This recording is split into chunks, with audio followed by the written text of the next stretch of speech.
গেল ২ মাসের তুলনায় এ মাসে কিছুটা কমেছে হাসপাতালে হামে রোগী ভর্তির সংখ্যা। যারা ভর্তি হচ্ছে তাদের বেশিরভাগই ঢাকার বাইরের।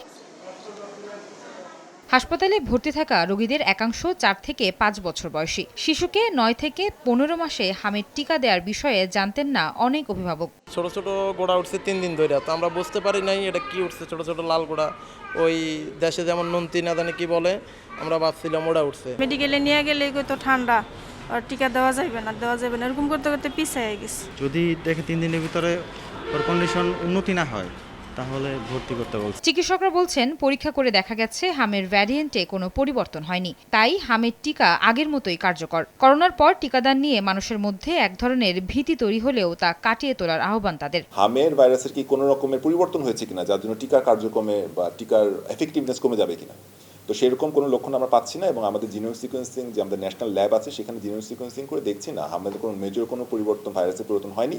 সুতরাং টিকাটিও আগের মতো এফেক্টিভ আছে। এদিকে হামের উপসর্গ নিয়ে হাসপাতালে ছুটে আসলেও শিশুদের অবস্থা গুরুতর না হলে ভর্তি করছেন না চিকিৎসকরা। বাসায় রেখে চিকিৎসার পরামর্শ দিচ্ছেন তারা। আয়েশা সিদ্দিক, সামিয়া, সময় সংবাদ, ঢাকা।